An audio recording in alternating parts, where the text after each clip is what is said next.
यहाँ चाहिँ के हुन्छ अब एपोप्टोसिसको कुरा हुन्छ। एपोप्टोसिस कसरी हुन्छ मतलब एपोप्टोसिस पनि एउटा सेल डेथको एउटा प्रोसेस हो। एपोप्टोसिस नेक्रोसिस हुन्छ, एपोप्टोसिस हुन्छ, सेल डेथ हो। यो सेल डेथ हुनुको एउटा तरिका हो मतलब एपोप्टोसिस पनि। अब सेल छ ल यहाँ सेल छ, एउटा सेल छ। अब सेल के हो, सेलमा चाहिँ के हो फिजिकल के मतलब केमिकल विविध किसिमका अब जुन मतलब मेडिएटरहरूले मेडिएट गर्यो मतलब सेल इन्जुरी भयो, इन्फ्लामेसन भयो, यताउता भयो, प्याथोजेनिक कन्डिसन आयो, फिजियोलोजिक कन्डिसन आयो, त्यो बेलामा चाहिँ के हुन्छ सेल चाहिँ डेथ हुनुपर्छ। कसरी हुन्छ त्यो मध्ये एउटा प्रोसेस भनेको हाम्रो एपोप्टोसिस। अब एपोप्टोसिस कसरी डेथ हुन्छ मतलब सेल भयो, यो सेल नर्मल सेल छ, नर्मल सेलमा सुरुमा के हो न्युक्लियस कन्टेन्ट भयो, ब्लेब्सहरू फर्मेसन हुन थाल्यो। ब्लेब्सहरू फर्मेसन के हो अब यहाँनिर कहीँ पनि कतै पनि अलिकति पनि के अलिकति पनि लिकेज बिना नै सेल डेथ हुने। डल्लो फर्मेसन हुने सेल छ, सेलबाट डल्लो फर्मेसन भयो अनि त्यसपछि न्युक्लियसहरू टुक्रा भयो तर लिकेज भएन हो, अनि न्युक्लियस डिस्ट्रोय पनि भएन, अनि यसरी चाहिँ सेल डेथ हुन्छ। अब यो प्रोसेसलाई यो कन्डेन्सेसन प्रोसेसलाई के भन्छ, यसलाई भन्छ पिग्नोसिस। अनि त्यसपछि यो वेब फर्मेसन हुन्छ, अनि त्यसपछि न्युक्लियसहरू यस्तो हुन्छ, न्युक्लियस टुक्रा हुन्छ तर न्युक्लियस डिजेनेरेट हुन्छ, लाइसिस हुँदैन तर रेसिस हुन्छ मतलब क्यारेसिस हुन्छ। बास यो प्रोसेसमा हुन्छ एपोप्टोसिस। अब एपोप्टोसिस के हुन्छ फरक हुन्छ मतलब फिजियोलोजिकल पनि हुनसक्छ, प्याथोलोजिकल पनि हुनसक्छ, मतलब हाम्रो प्रोग्राम पनि हुनसक्छ, नन प्रोग्राम पनि हुनसक्छ। हाम्रो बडीले चाहिँ नर्मल कन्डिसनमा गरिरहने टाइप भनेको प्रोग्राम भयो, नर्मल कन्डिसनमा गर्दैन भनेपछि त्यो अनप्रोग्राम भयो मतलब नन प्रोग्राम भयो। अब फिजियोलोजिकल भनेको प्रोग्राम छ मतलब यो इम्ब्रियोजेनेसिस। अब इम्ब्रियोजेनेसिस हुँदा के हुन्छ एपोप्टोसिस हुन्छ। जस्तो पहिला सुरुमा यस्तो हुन्छ हाम्रो पुरा यस्तो हुन्छ, पुरा जोडेको हुन्छ सर, अनि त्यसपछि के हुन्छ अब यहाँ एपोप्टोसिस हुन्छ, यहाँनिर एपोप्टोसिस हुन्छ, यसरी छुट्यो यसरी। अब कोही बेला के हुन्छ एपोप्टोसिस राम्रोसँग हुन सक्दैन, कोही के हुन्छ यो छुट्यो तर यसमा एपोप्टोसिस भएन मानिम के भयो अब यो टाँसिन्छ। अब के हुन्छ क्रिस फिल्मको हिरो के हुन्छ कोही यसैमा दुईवटाले एपोप्टोसिस हुन्छ बास, अनि दुईवटा हुन्छ साला यो त्यस्तो हुन्छ। यो डिफेक्ट एपोप्टोसिसकै डिफेक्ट। एपोप्टोसिस हुन्छ यसरी है। अर्को भनेको हाम्रो मेन्सुरेसन साइकल के हुन्छ, मेन्सुरेसन साइकलमा के हुन्छ नम्बर अफ द इन्डोमेट्रियमको लेभल यत्रो हुन्छ, भनेपछि पुराको पुरा बढ्छ इन्डोमेट्रियमको लेभल, अनि फेरि त्यो फेरि डिजेनेरेट हुन्छ। त्यो डिजेनेरेट कसरी हुन्छ भने एपोप्टोसिसको थ्रुबाट हुन्छ, एपोप्टोसिसको थ्रुबाट हुन्छ बास, एपोप्टोसिसको थ्रु बास। अब अर्को हुन्छ ब्लड सेल फर्मेसन कस्तो। अब हेर हाम्रो के थाहा छ आरबिसीहरूको के हुन्छ ब्लड लेभल 120 दिन हुन्छ यसको एज भनेको। अब हेर 120 दिनमा त्यत्रो लाखौँ लाख आरबिसीहरू कसरी सकिन्छ मतलब बोन मेरोहरूमा यस्तो हुन्छ। त्यो कसरी हुन्छ मतलब यो नि एपोप्टोसिसबाट हुन्छ मतलब एपोप्टोसिस हुन्छ त्यहाँनिर, अनि त्यसपछि नम्बर अफ द आरबिसी लाखौँ लाख आरबिसी एकैतालमा डिजेनेट हुन्छ मर्छ एपोप्टोसिसको थ्रुबाट यसरी यही मेकानिजम मर्छ। जिआइट्यागमा के हुन्छ जिआइट्यागको सेल्सहरू चाहिँ नम्बर दिनदिनै चाहिँ के हुन्छ डिजेनेट हुने बन्ने हुन्छ। अब त्यो डिजेनेट कसरी हुन्छ मतलब त्यो मर्छ कसरी हुन्छ एपोप्टोसिसको थ्रुबाट बास। अब अर्को जाउँ प्याथोलोजिक कन्डिसन। अब यो एपोप्टोसिस हुन्छ प्याथोलोजिक कन्डिसन हुन्छ, जस्तो इन्फ्लामेसनको टाइममा एपोप्टोसिस हुन्छ, ट्युनो नेक्रोटिक फ्याक्टर फासहरू आउन सक्छ मतलब यहाँ। अनि एड्सको टाइममा एफएसहरू धेरै निस्किन्छ, एफएस धेरै निस्किन्छ के हुन्छ एफएस अलिपछि पर्छ हामी यसको मेकानिजम थाहा हुन्छ एपोप्टोसिस बढी हुन्छ, अनि त्यसो हुन्छ। जस्तो अर्को भनेको डिएनए ड्यामेज के हुन्छ डिएनए भनेको न्युक्लियसमा हुन्छ, न्युक्लियसबाट ड्यामेज भएपछि अनि त्यसपछि BH3ले के हुन्छ मेडिएटरको रूपमा उस लान्छ, त्यसको बारेमा पछाडि पर्छ मेकानिजम छ त्यसको भनेको इन्टेन्सिभ मेकानिजममा पर्छ यो है त। अब त्यसपछि क्यान्सर के हुन्छ अब हेर क्यान्सरमा चाहिँ यस्तो एपोप्टोसिसले राम्रो काम हुन्छ। एपोप्टोसिस के हुन्छ क्यान्सर सेलमा छुट्टी डिभाइड भइरहन्छ त्यो त हाम्रो काम छैन मतलब त्यो त अब अनडिजायरेबल हो नि त। अब त्यसलाई चाहिँ के भन्नुपर्छ डिजेनेट गर्नु मार्नु पर्यो फ्याल्नु पर्यो, त्यति धेरै सेलहरूलाई एकैताल फ्याल्नुलाई एपोप्टोसिसको मेकानिजमबाट यस्तै एपोप्टोसिस गराउने खालको मेडिसिनबाट त्यो गर्छ बस। त्यसपछि हेपाटाइटिस बीमा के हुन्छ ड्यामेज सेल हुन्छ, ड्यामेज सेल चाहिँ न्युक्लियस ड्यामेज तिनीहरू मार्नु पर्यो के गर्नु अब मार्नलाई फेरि त्यही एपोप्टोसिस बास। त्यसपछि लास्टमा पुरो सबैमा एउटै मेकानिजम हुन्छ। यसमा सेल ड्यामेज डिएनए ड्यामेज भएको डिएनए के म्युटेन्ट हुनसक्छ, म्युटेन्ट भएर क्यान्सर हुन्छ, त्यो प्रिभेन्ट गर्न के भन्नु त्यसलाई मार्नु पर्यो, मार्नलाई के हुन्छ एपोप्टोसिस बास। अन्त मेकानिजम दुईवटा मेकानिजम हुन्छ एपोप्टोसिसको, एउटा भनेको एक्सटेन्सिभ र इन्टेन्सिभ। बाहिरबाट के हुन्छ बाहिरबाट आउँदैछ मेडिएटर, बाहिरबाट आउँदैछ इन्फर्मेसन, बाहिरबाट के हुँदैछ भने त्यो एक्सटेन्सिभ।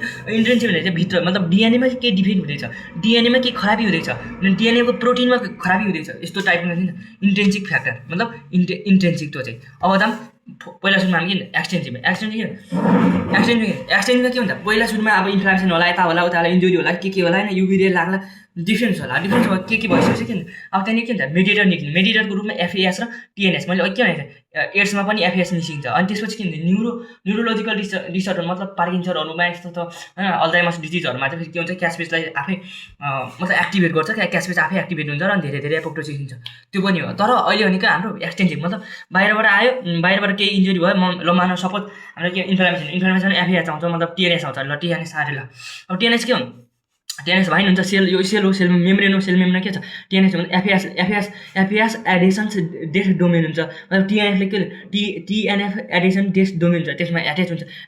सेलभित्र जान्छ, सेलभित्र अब सेन्स पाउँछ। यसले के हुन्छ बायोलोजिकल इफेक्ट आउनु पऱ्यो।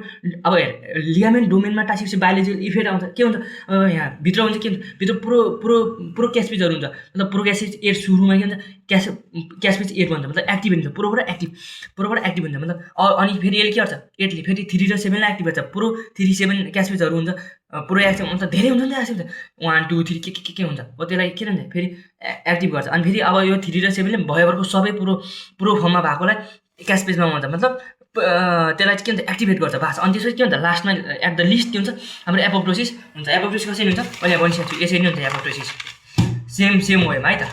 लास्टमा त अब इन्टेन्सिभ भित्रबाट अब के हुन्छ कोही बेला चाहिँ के हुन्छ डिएनए डिसअर्डर हुन्छ, डिएनएमा डिफेक्ट हुन्छ। त्यो डिएनएलाई चाहिँ मार्नै पर्छ। मतलब यसले फेरि म्युटेसन पनि क्यान्सर कज गर्छ, त्यही भएर यसलाई मारिदिनु पर्यो। अब डिएनए आफू यो ड्यामेज भयो अनि त्यसको इन्फर्मेसन जान्छ मेडिएटर BH3बाट, कहाँ जान्छ माइटोकन्ड्रियामा। माइटोकन्ड्रियाको 2टा लेयर छ हामीलाई थाहा छ, एउटा इन्टरनल एउटा एक्सटर्नल। त्यसको बिचमा इन्टरमिडिएट हुन्छ, त्यो इन्टरमिडिएटमा साइटोक्रोम C छ।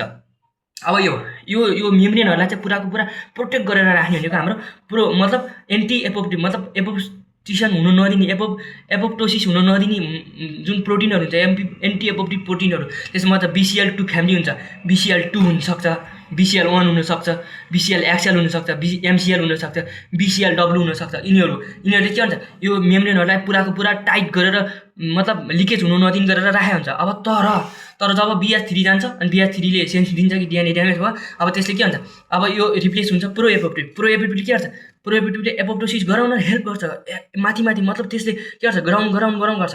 अब हेर BAX हुन्छ, त्यसमा यो प्रोटिन हो मतलब प्रोएपोप्टिभ प्रोटिन, मतलब यसले चाहिँ यसलाई लिकेज गराउन हेल्प गर्छ, मतलब यसलाई खोलिदिन्छ च्यानल। मतलब BAX छ, BAK छ, BCLXS छ, BIM छ, BAD छ, यिनीहरू चाहिँ के भन्छ प्रोएपोप्टिभमा पर्छ।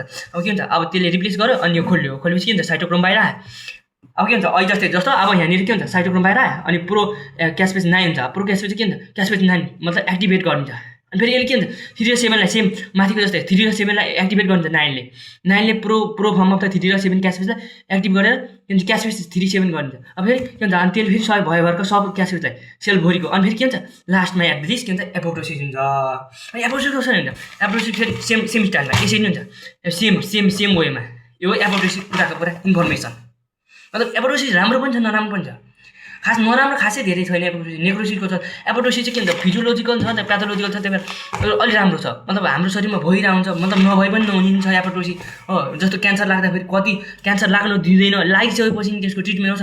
क्यान्सरको ट्रिटमेन्ट के हुन्छ बिरामीको चाहिँ पुरा कपाल झर्ने। यसले मतलब क्यान्सरको ट्रिटमेन्ट भनेको औषधि भनेको त्यो एपोप्टोसिस हुने सेलहरूलाई होइन एपोप्टोसिस गराउने सेललाई मतलब त्यहाँनिर ड्यामेज सेलहरूलाई एपोप्टोसिस गरेर मार्ने हो। जति पनि मतलब एकदम छिटो डिभाइड सेलहरू छ नि एकदम छिटो डिभाइड सेलहरूलाई मारिदिने हो, मतलब एपोप्टोसिस गराइदिने हो नि मारिदिने हो। त्यही भएर चाहिँ अनि त्यसपछि मतलब छिटो डिभाइड हुने मतलब हेयरहरू मतलब कपालहरू छिटो डिभाइड हुन्छ, त्यहाँनिरको जुन सेलहरूलाई मारिदिन्छ एपोप्टोसिस गराइदिन्छ। मतलब त्यहाँनिर हेयर फल पनि भयो। अनि बोनहरूमा अनि बोन पनि सानो हुन्छ, श्रिङ्केज हुँदै जान्छ, मान्छे दुब्लाउँछ सानो हुन्छ यही टाइपको होइन। डाइजेसनमा अलिकति उस गाह्रो हुन्छ, इम्युनिसन डाइजेस्ट हुन्छ। त्यही भएर त्यो पुराको पुरा जोड्नु सक्नु पऱ्यो हो। यो एकदम राम्रो पनि छ नराम्रो पनि छ, तर परास एपोप्टोसिस चाहिँ राम्रै छ, हाम्रो बडीको एउटा राम्रो पार्ट हो है। ल